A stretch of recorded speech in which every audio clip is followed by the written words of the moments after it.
Even on the best ones, I will fight for you. Even in the heartbreak, even when we win, I'll be loving you. Over and over again, you'll be mine. Over and over again, I'll choose you every time. हम प्रभु परमेश्वर को धन्यवाद देते हैं आज की सुंदर सुबह के लिए कि परमेश्वर ने आज की सुंदर सुबह एक बार फिर से मेरे आपके जीवन में दी है कि हम परमेश्वर के साथ अपने रिश्ते को मजबूत करते चल जाएं और परमेश्वर की योजना को अपने जीवन में पूरा होता देख सके। प्रियो, परमेश्वर का वचन हर दिन हमें नया बनाना चाहता है ताकि हर दिन आप नए बनते जाएं, हर दिन परमेश्वर की महिमा करते जाएं, हर दिन परमेश्वर की निकटता में आगे बढ़ते जाएं और परमेश्वर के नाम को धन्य कह सके। प्रियो, परमेश्वर का वचन मुझे और आपको प्रेरित करता है ताकि आप और मैं जीवन में आगे बढ़ते जाएं, आप और मैं और अधिक परमेश्वर की महिमा करें और जो परमेश्वर की योजना है उसने जीवन में हम पूरा होता हुआ देखते चले जाएं। वचन हमें इस बात के लिए कहता है सहायक की सामर्थ लेकर हम अपने जीवन में आगे बढ़ते जाएं और जो परमेश्वर की योजना है उसको पूरा करें। इसलिए प्रियो, रोमियो उसका 8 अध्याय 26 पद में कहता है, रोमियो की पत्री उसका 8 अध्याय 26 पद कहता है, पवित्र आत्मा आप ही ऐसी आहें भर भर कर जो बयान से बाहर है हमारे लिए विनती करता है, हमारे लिए विनती करता है। ये वास्तव में मेरे लिए है कि हम सहायक को, पवित्र आत्मा एक सहायक के रूप में हमें सामर्थ्य देता है ताकि पवित्र आत्मा की सहायता से हम बड़े कार्य को अपने जीवन में देखते चले जाएं। इसलिए प्रियो, वचन कहता है 7 पद में और 8 पद को मैं आपके सामने पढ़ूंगा। 2 कुरिन्थियों 2 अध्याय उसके 7 और 8 पद में लिखा है, इसलिए इससे भला यह है कि उसका अपराध क्षमा करो और शांति दो, ना हो कि ऐसा मनुष्य बहुत उदासी में डूब जाए। 8 पद, इस कारण मैं तुमसे विनती करता हूं कि उसको अपने प्रेम का प्रमाण दो, उसको अपने प्रेम का प्रमाण दो ताकि हम प्रभु की महिमा के लिए आगे आगे बढ़ते जाएं। प्रार्थना करेंगे।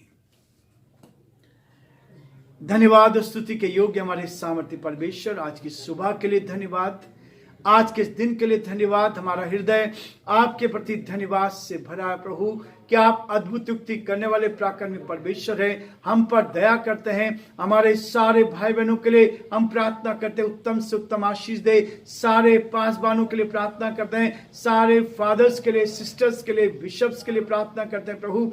हर एक पर आपके अनुग्रह की दृष्टि चाहते हैं, इस देश पर आपकी आशीष चाहते हैं। हमारे देश में जो सेवकाई हो रही है उसको आपके हाथ में सौंपते हैं। आप अपने सेवकों पर दया करें, आप अपने सेवकों को और अधिकाई से अपनी महिमा के लिए इस्तेमाल करें ताकि परमेश्वर ईमानदारी के साथ, सच्चाई के साथ, विश्वास योग्यता के साथ इस वचन को लेकर प्यारे परमेश्वर आपकी महिमा कारण बनते जाए और जो आपकी योजना है, जो आपकी इच्छा है उसको पूरा कर सके। हम धन्यवाद देते हैं, हम आपकी स्तुति करते हैं। आपने हमारी रक्षा की मदद की। हमारे सारे भाई बहनों के लिए प्रार्थना करते हैं, हर एक को आशीष दे। सारे श्रोताओं को जो पिता परमेश्वर हमारे साथ जुड़े हैं, यीशु के नाम से ब्लेस करते हैं, यीशु के नाम से आशीष को मांग लेते हैं और प्रार्थना करते हैं हर एक को अपने हाथों में ले, आत्मा से भर, सामर्थ से भर, शक्ति से भर और आपकी उपस्थिति हर कदम पर साथ बनी रहे। हे दयालु, हे सामर्थी, हे विश्वास के योग्य परमेश्वर, हमारी आपसे प्रार्थना, आपसे विनती, आपसे निवेदन है, आपकी दया दृष्टि साथ बने रहे। हमारे प्रदेश के लिए, प्रदेश की तरक्की के लिए प्रार्थना करते हैं, यहाँ के मुख्यमंत्री के लिए प्रार्थना करते हैं, उत्तम से उत्तम आशीष से भरपूर का सुरक्षित रखे, इस प्रदेश को चलाने में आप उनकी मदद करें ताकि आगे बढ़ते जाए, आपकी महिमा कारण बन सके। हमारे देश के लिए, देश के प्रधानमंत्री के लिए, राष्ट्रपति के लिए प्रार्थना करते हैं, उत्तम से उत्तम आशीष से भरपूर कर सारी महिमा आपको देते हुए हम सभी को प्रभु जी आपके हाथ में सौंपते हुए इस विनती को अपने प्रभु के धार करता यीशु मसीह के नाम से मांगते हैं, आमीन। प्रियो, परमेश्वर का वचन कहता है कि हम अपने जीवन में उस सामर्थ्य को लेकर चलें जो सामर्थ प्रभु ने मुझे और आपको दी है, उस सामर्थ को लेकर परमेश्वर की महिमा का कारण बन सके। आज कलीसिया में ईश्वर तत्व की पवित्र आत्मा सर्वाधिक उपेक्षित है। पवित्र आत्मा की सामर्थ को हम अपने जीवन में नहीं देख पाते। पवित्र आत्मा मुझसे बात करता है, पवित्र आत्मा आपसे बात करता है, ताकि आप पवित्र आत्मा की सामर्थ को लेकर जो सहायक के रूप में आपको दी है, परमेश्वर ने सहायक के रूप में आपको आत्मा दी है। और आत्मा जब शुद्ध हो जाती है, ये पवित्र आत्मा होती है। ये पवित्र आत्मा आपके जीवन को पूरी तरह से नियंत्रित करती है, पूरी तरह से पवित्रता के साथ आपको आगे बढ़ाती है, ताकि आप संसार के साथ ना चले जाएं, संसार की बातों में ना फंस जाएं, परंतु आप प्रभु के साथ एक होकर आगे बढ़ते जाएं, परमेश्वर की उपस्थिति का एहसास करते चले जाएं, और जो परमेश्वर की योजना है उसको आप अपने जीवन में पूरा करते चले जाएं। और इसलिए पौलुस ने 2 कुरिन्थियों 2 अध्याय उसके 7 पद में लिखा है, इसलिए इससे भला यह है कि उसका अपराध क्षमा करो। हम एक दूसरे के अपराधों को क्षमा करें। हम बहुत बार एक दूसरे की बुराई में लगे रहते हैं, हम एक दूसरे के विरोध में लगे रहते हैं। यदि कोई आगे बढ़ता है तो उससे परेशानी आ जाती है, यदि कोई बढ़ना चाहता है, बढ़ रहा है, तो उसको अलग करने की कोशिश करते हैं। इसलिए प्रियो, परमेश्वर का वचन कहता है, इसलिए इससे भला यह है कि उसका अपराध क्षमा करो। यदि किसी ने कोई अपराध भी किया है तो उसका अपराध क्षमा करें, दिल से करें। आपके अंदर परमेश्वर की आत्मा, क्षमा करने वाली आत्मा हो। जब पवित्र आत्मा की सामर्थ आपको मिलेगी, जब पवित्र आत्मा की शक्ति आपको मिलेगी, आप पवित्रता का जीवन जिएंगे, तब परमेश्वर आपको पवित्र करेगा, ताकि आप एक दूसरे को क्षमा करने वाले बन जाएं। परमेश्वर आपको चाहता है कि आप एक दूसरे के अपराधों को क्षमा करें। यदि आप परमेश्वर के साथ चल रहे हैं, बहुत अच्छी बात है, परमेश्वर आपको आशीष देता जाएगा। परमेश्वर आपको किसी को गिराने के लिए नहीं, परंतु एक दूसरे को उठाने के लिए, ताकि आप एक दूसरे को उठाते चले, एक दूसरे की मदद करते चले, और एक दूसरे को परमेश्वर की निकटता का एहसास कराते चले, ताकि सब बातों के द्वारा केवल परमेश्वर के नाम को महिमा मिले। और प्रियो, वो कहता है, इसी बात के लिए कहता है, अपराध क्षमा करो और शांति दो।